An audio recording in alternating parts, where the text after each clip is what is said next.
Hey, it's Andriana, and I'm so glad that you tuned into this episode of The Juggle is Real. This week, I've been filled with tears and gratitude, and I'm so excited to share this conversation with Ariana Joy Christie because it truly, truly is the perfect time of year to share this conversation on the power of connection and finding purpose and fulfillment in our motherhood journey, in our careers, in the ways that we're giving back.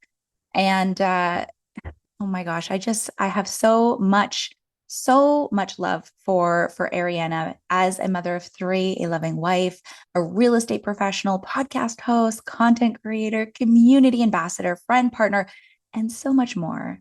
Ariana wears so many hats in her daily life, spending most of her time working with her real estate team, creating content, volunteering, and spending time with her three children.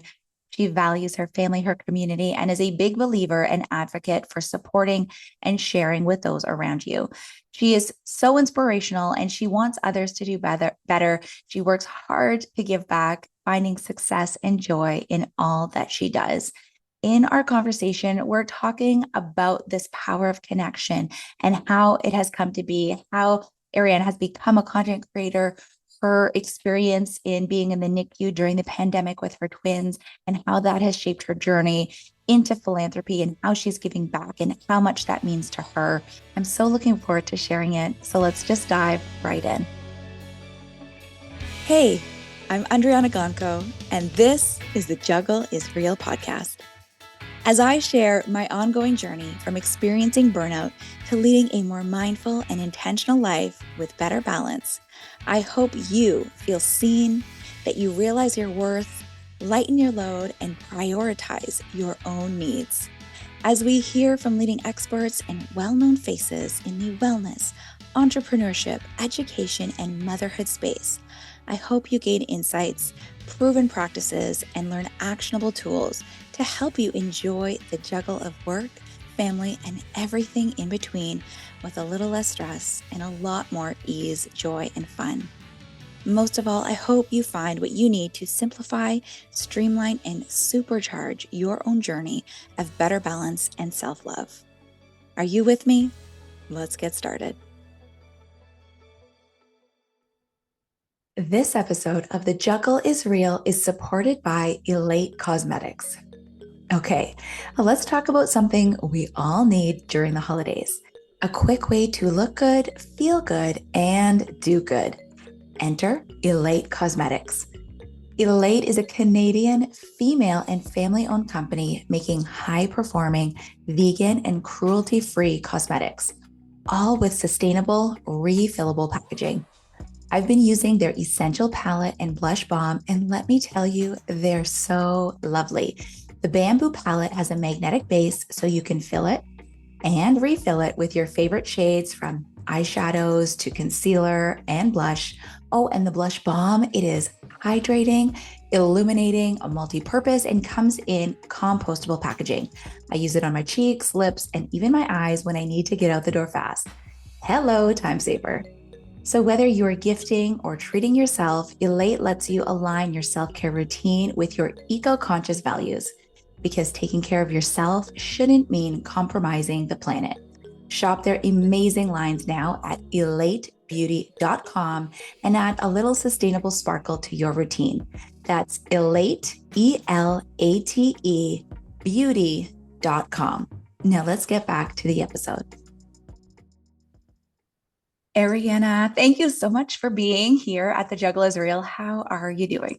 I'm good, thanks. Thank you so much for having me. It's so fun to be a guest. Yeah, we were just saying how our wonderful friend Marissa introduced us. And I'm so grateful because I'm really looking forward to chatting with you because as someone who wears many hats yourself, you've got lots juggling, lots in the air at all times. So I would just love to begin by getting to know you a little bit more.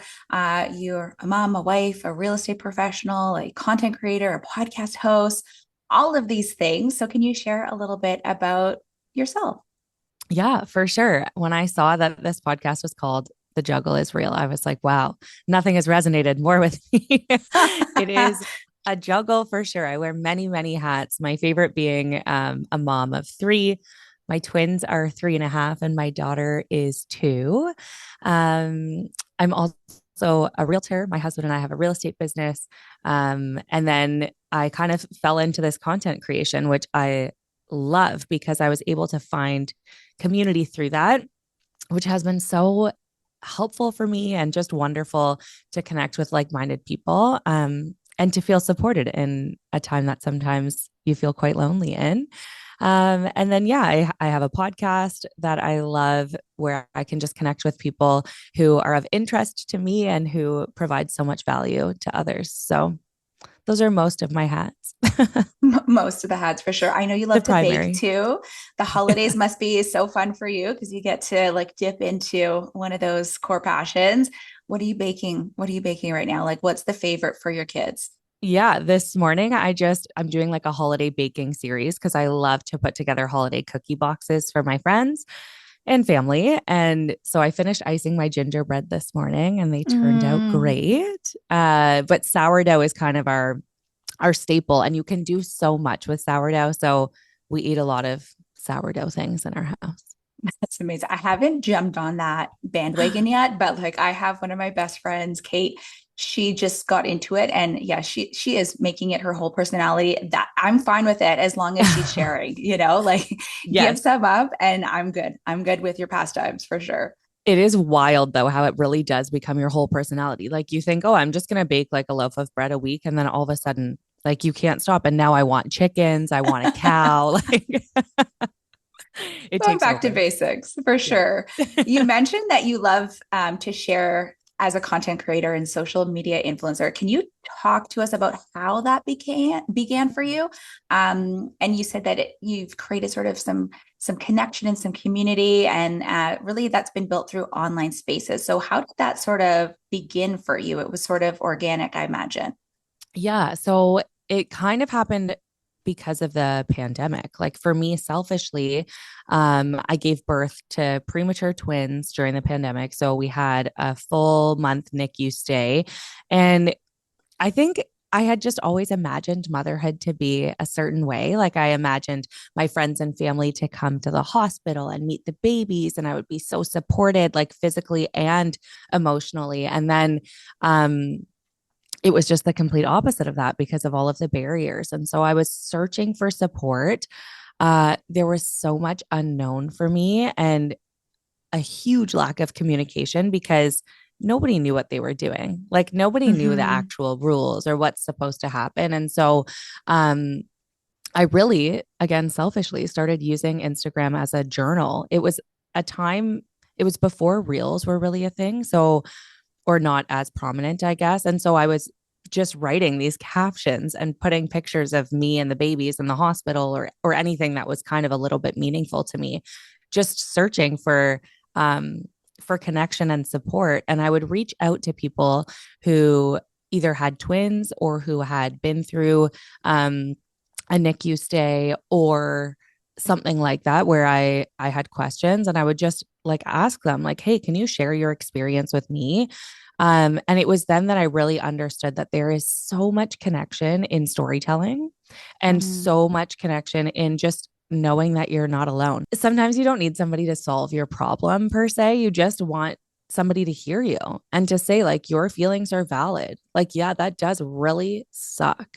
When something is hard, sometimes just getting it out is important. And so Mm-hmm. for me, writing it out, it happened to be on my phone instead of in a journal. And I just happened to press share instead of keeping it to myself. And the overwhelming response of people, both providing support and saying that they needed support, was just incredible and really showed me uh, the importance of connection and the power of social media.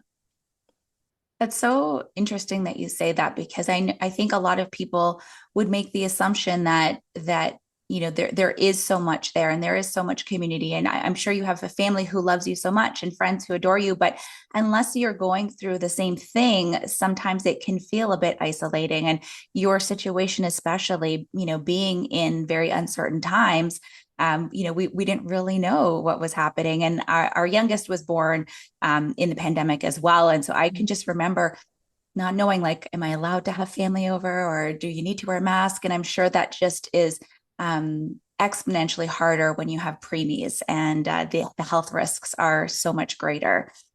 You've spoken about this experience, about your twins and your time in the NICU, and of course, it has helped shape the community you've created through your online platforms. But can you tell us more about this time and how the experience has shaped you as a person, as a mom, as a friend? I'm assuming this experience has really shaped how you lead your life now. For sure. I think, like, in every way, when I think back to the time of actually physically being there, um, I was in a very low place. I had experienced anxiety like I had never experienced before. And I think when you're going through it, you're feeling like everything is very rational because it's how you're feeling. And then when you reflect back and you realize, like, whoa, I think that was actually, because of the experience that I kind of handled things that way or felt that way. I learned so much about myself, especially through reflections. So I went to a trauma therapist after, I would say, like a year after the twins were born, maybe like 8 months. And it was so impactful to me and helped me a lot to really realize, um, like I was a first time mom. So I didn't know what mom guilt was, but I felt it to the max. Mm-hmm. Like, I would go to my OB appointments post babies and post being in the hospital and say, like, did I not wash my strawberries enough? Is that why I went into labor early? Or, like, should I not have gone for a short walk? Maybe I should have been on bed rest. Like, you really blame yourself. So through the healing of that, I think I learned to not blame. Like, if that was my friend who said that to me, I would be like, no, there's no chance that you could have done anything differently. Like, of course it's not your fault, but somehow we're just harder on ourselves. And so Mm-hmm. I think, yeah, giving myself grace is something that has had a lasting impact since that situation and that experience. Um, I also just think the connection to my babies is uh, just wild. Like, seeing them and worrying that, are they going to be okay? Are they going to, like, what is the worst case scenario here? Having them torn away from you and separated from you after you've just carried them for 9 months, and then having them, they were at separate hospitals for 10 days. So that period of time was like just so many emotions for me. And I was alone through it all because I didn't want the babies to be alone. So I was telling my husband, you go to that hospital, I'll stay at this one. We drive past each other on the highway. And I really was not taking care of myself, obviously. And I think that's another take home that to this day I really think about, is that I can't help them if I haven't helped myself.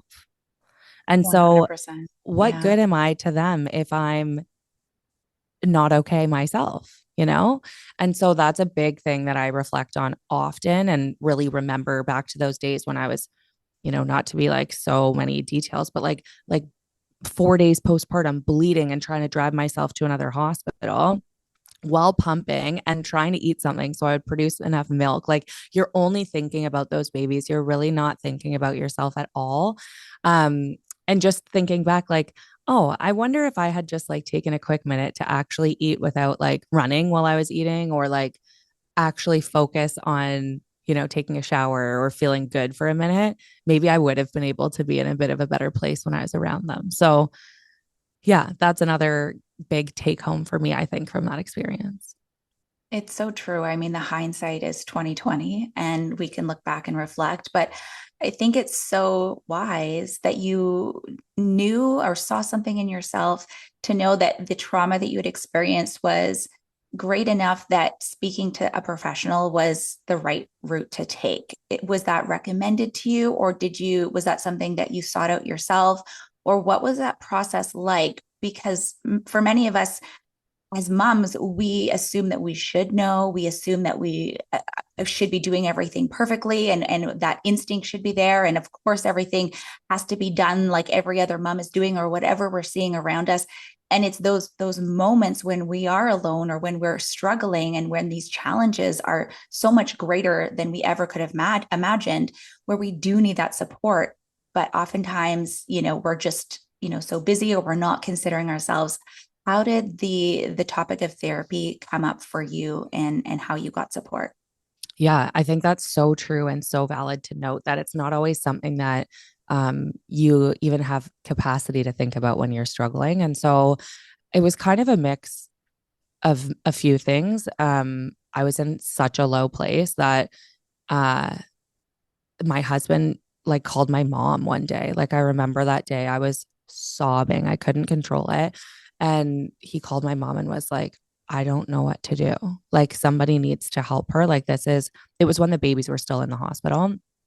And like you couldn't be there overnight. I couldn't stay with them because unless you were fully breastfeeding, there was no space for you. And so then I was blaming myself, like, oh, if only I could get them to feed, like then I'd be able to stay with them. Like it was just this bad place to be. And so I think when he had told me like, hey, a few days ago, like I called your mom because it's that bad. Like we need to figure something out here, that I really realized, okay, like I need to accept some help.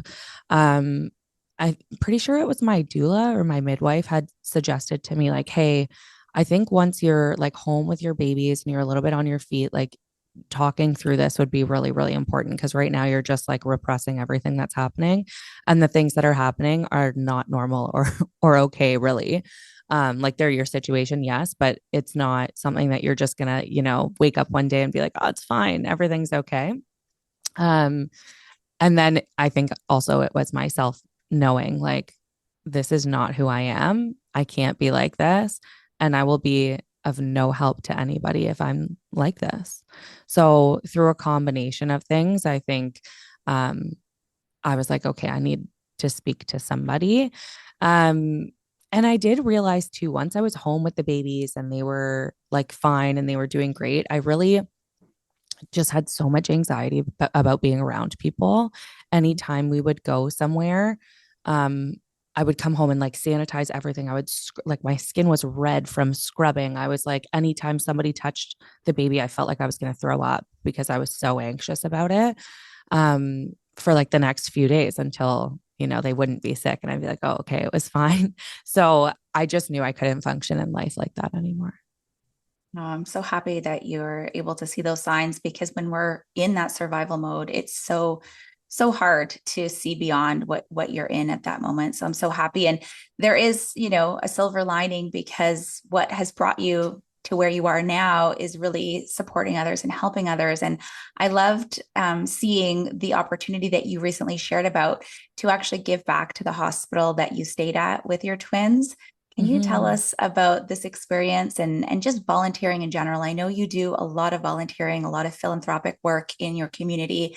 How has this been part of your own healing journey?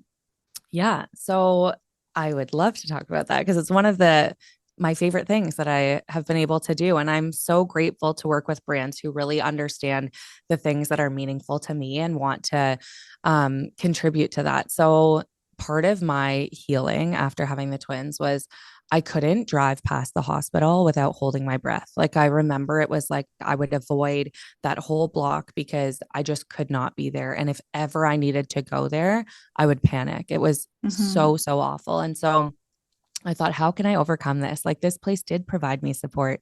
The people who worked here really did help us. Um, and our babies are fine. So like Mm-hmm. this is something that I need to like move forward with. So part of my healing was um at the beginning, every month I would drop something at the hospital for the nurses and the special care nursery. And and then after a little while, I started to really think, okay, I want the kids to know like their situation and what happened. So I would show them pictures and videos and tell them about, when you came into the world, this is what happened. And look how strong you are now. And these are the people that supported you. So we want to do some nice things for them. So every birthday, we bring cupcakes and a birthday card with a picture of them to the hospital as well. And so through these little visits, it has been like extremely healing. Like now I can drive in there and park and I'm totally fine. And I'm almost excited to go in and see um, what's happening. One of the most incredible things that happened too is there was a big fundraiser to increase or change or do a renovation at the special care nursery at our local hospital because it was so small when I was there. They didn't have space for us when one of the twins was coming back. Like it was just so tiny, no room for privacy or comfort or anything like that. Like every time I breastfed them, I had a curtain touching my head because there was no space. So, they recently did a renovation to the special care nursery and the new one is open now and it's beautiful. And through that process, the hospital actually asked me to sit in on some of the calls to understand the decisions that they were making, how they would impact a patient versus like a doctor. So they had a huge collaborative approach, which again was so healing to me. Like I feel so grateful to be able to have experienced that and provide some of my experience and insight.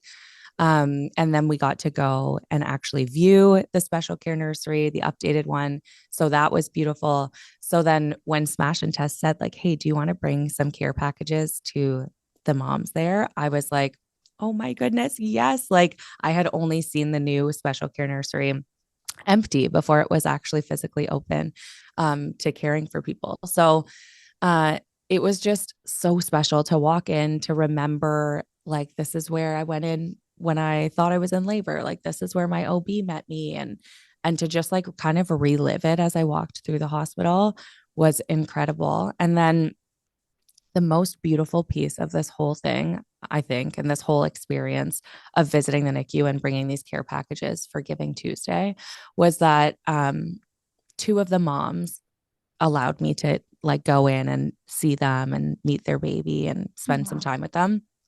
And both of them, when I walked in, because their clothing, I had multiple sizes. So I just said, like, hey, what size do you think you might like? Like I have, extra small to double extra large.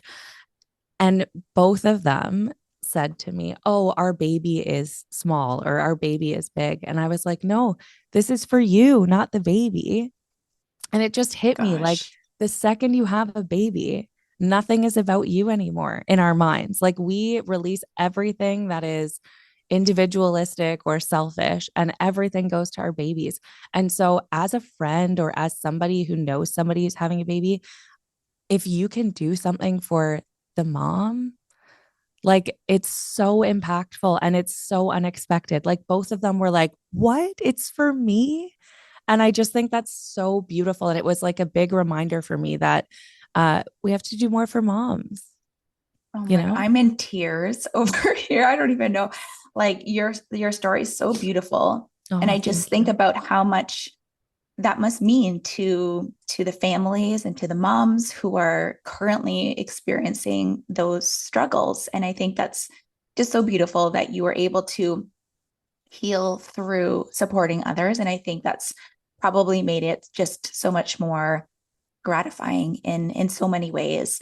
Any advice that you would give to parents who are currently navigating challenging time like a NICU stay or health concerns, health struggles with their own children? What would you say, or what have you been saying to people who are going through similar things to you?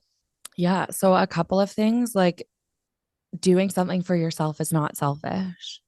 And I Mm-hmm. remember nurses saying to me, like, go home, take a bath, go and do something for yourself. And I was like, never would I leave here. Like, I don't want to. I want to be here every moment I can. And now looking back, I just, like I said, like, I know I could have been a better version of myself. And if I had just really actually focused on me and just changing the narrative from self care is not selfish. It's actually a necessity and it's actually something that we need in order to function, especially as mothers who are giving all of the time to everybody else around us. Um, the second thing I would say is ask for help and support. Like, even if it's just to talk about it. Honestly, if I didn't have my Instagram, if I wasn't like journaling like that, I don't know how I would have survived. And like, even just friends texting me and checking in and how are you doing um, was so helpful. So I would say definitely ask for support. I'm really, really bad at asking for help. And I think I really needed to. And people want to know what you want Yes. because everybody is Yes. supported differently. So if we don't tell them, they can't know. And I think even my family, like if I ever asked for anything, all of them were fighting over who was going to be able to do that for me because they just wanted to know what we needed, you know? Yes. Um, so yeah, I would definitely say like ask for support. And then one kind of funny thing, because I get asked a lot by people online on social media, like, "Hey, I have a friend who has a preemie and is in the NICU, or who is having twins and they're probably going to be in the NICU. What is like one thing that I can do for them that impacted you that you won't forget?" And I will never ever forget. There were two nurses in the NICU that I was at who one day on night shift when we couldn't be there overnight, um, handmade name tags for our baby's bassinets. And I came in and I saw their names and immediately started like I was like, oh my goodness, these babies are humans. Like when they're so little and they're connected to every machine, they feel like you can't even touch them. I remember being scared to even change their diaper. I would ask permission to touch my own babies. And now looking back, that seems so wild to me. But for some reason, seeing their name in like a homemade thing that wasn't medicalized just made it be like, no, like these are my babies. And it just had so much impact to me. So I always say to people, like a customized something is so beautiful. It can be handmade, it can be bought, like it doesn't matter, but just something that makes the baby seem like a baby and not like this medical specimen that people are inspecting all the time.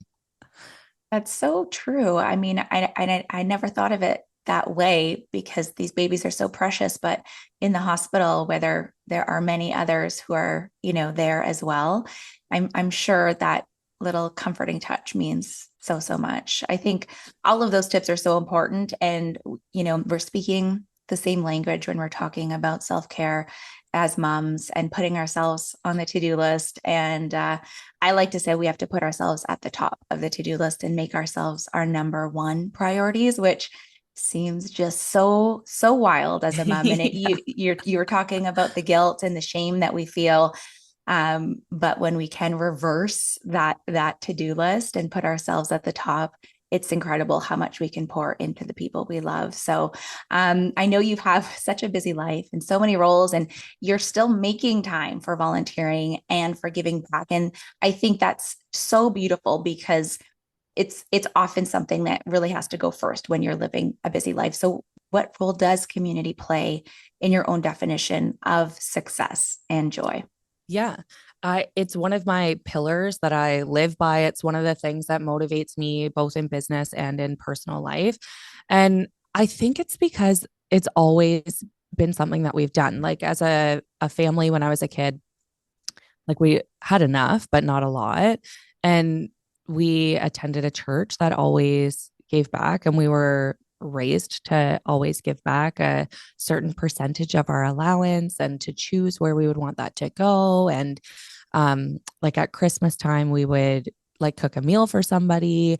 And so I just think because I was raised in that way, those values were instilled by my parents and me. And it's something that I'm forever grateful for. And now it's the way that I want to raise my children. Um, and so I think it's just that. I think it's that I believe that every day, if you show one person kindness that you might not normally, if everybody did that, the world would be a beautiful place. And I just want to live out every single day with that motivation in mind.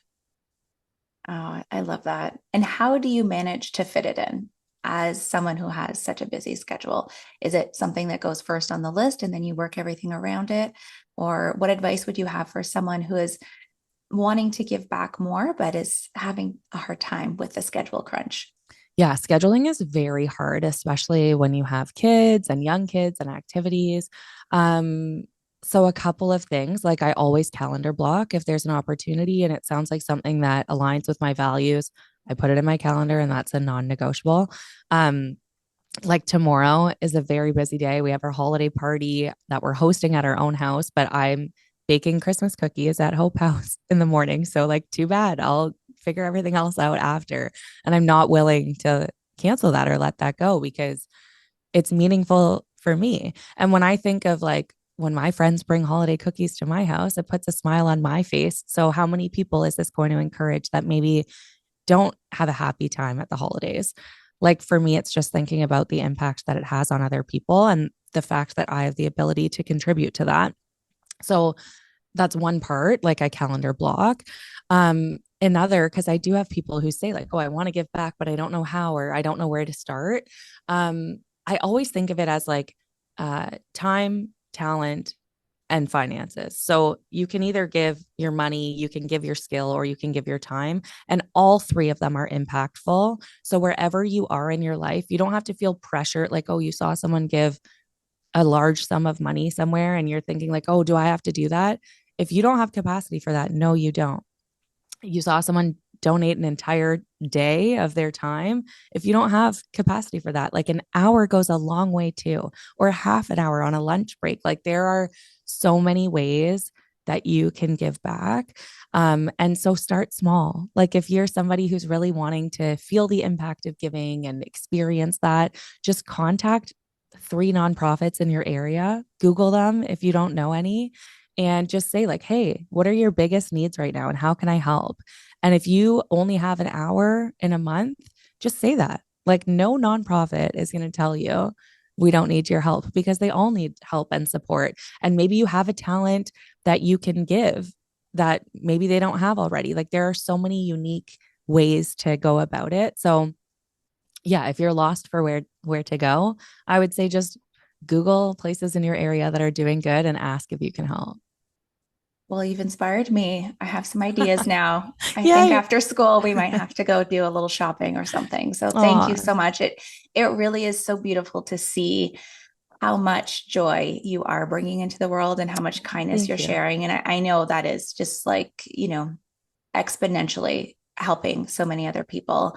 I would love to know what's next for you personally, professionally, part of your community work.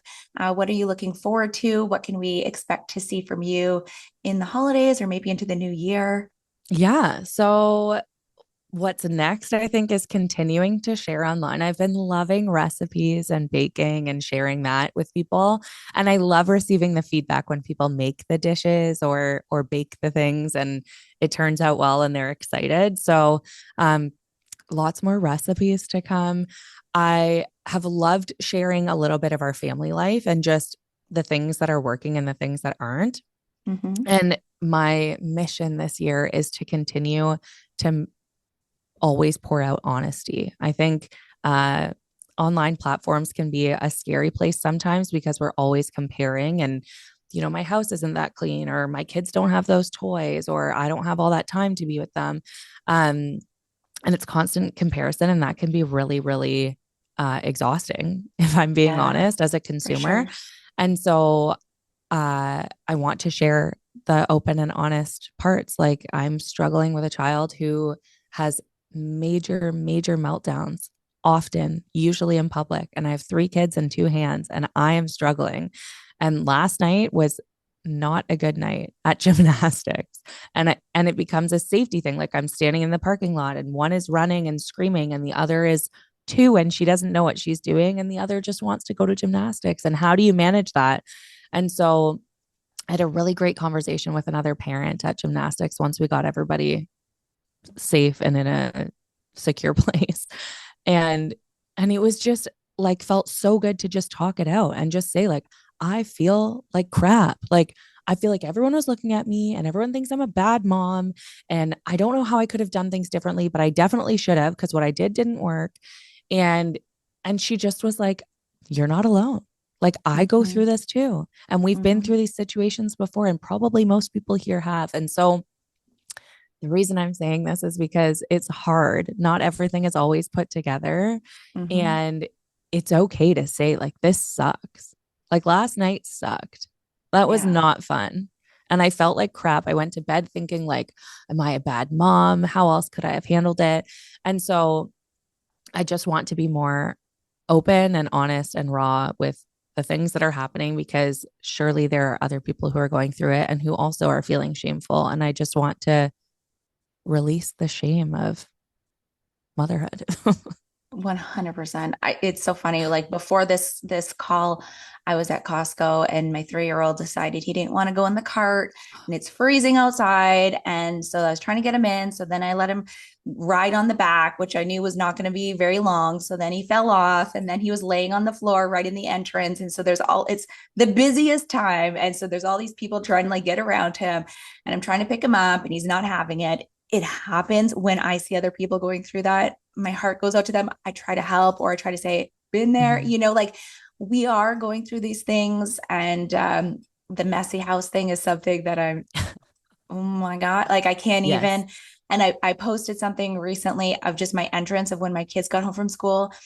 Um, I think there's over 13 million views on it, and like 500,000 people are like, "Yeah, this is my entrance. How did you get in my house?" And say, "This is my entrance." So how did you do that? Like we see the perfect, we see the polished, we see the things that are the final product, but we don't see what goes into it behind closed doors. So thank you for your openness and your honesty and your vulnerability. You're doing so much more than I think you even know.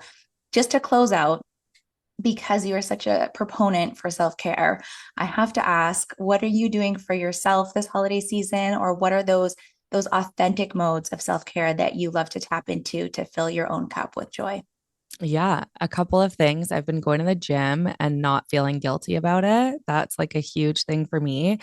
A way to do that is I typically will go like on a lunch hour or after the kids are in bed. And I just know that moving my body makes me mentally feel so much better. And it could just be a walk, like it doesn't have to be the gym, but something physically active. I've been prioritizing and I feel so much better for it. Second, because it's the holiday season, uh, the other day I had an extra 10 minutes and I thought, should I go get a coffee? And I was driving right past the mall. I was like, no, I'm going to browse home sense. So I just look at fancy like holiday things and get a little bit of enjoyment out of that. And I think that's a beautiful, quick way to fill my cup. And then last, I just love to bake. So, scoring my sourdough is like meditative for me. And so even though my mom will say, like, why are you adding more to your plate by baking? It's filling my cup. So I love it. And I love how these modes are not like, the typical, scoring sourdough. I mean, perusing home sense, I would have to say that that's a good one for me too. So yeah, yeah, whatever it is that's gonna, boost it up. It doesn't have to be complicated. It can be simple. no, It can be quick, exactly. but these little things mean so much. Ariana, Yeah. thank you so much for taking your time today out of all of the busy things you're doing. I so appreciate you spending some time here with us. Thank you so much. And thanks for having me. Oh, I'm telling you, I was in tears there for a while when Ariana was sharing her experience. Oh my, it just takes you back, and your heart as a mom just feels so much love, joy, pain, all of the things, because we know what it's like and we can imagine just what those experiences are. So I'm so grateful that Ariana joined us on the Juggle is Real. I've included links in the podcast episode notes so that you can follow along with her journey on Instagram if you aren't already. And I'm just curious, like, are you thinking of ways that you can now give back? I'm not lying. After school today, I'm taking the boys. We're going to go get some things for our local infant food bank. She has inspired me to do better. And I think that's the whole point of it all. So thank you so much for tuning in. If you know someone who could benefit from listening in, please share this episode with them. And if you could rate this episode, write me a short and sweet review in Apple Podcast. That would be giving to me, and I would appreciate it so much. Make sure that you're subscribed because I can't wait to see you back here for another episode. And until then, take good care.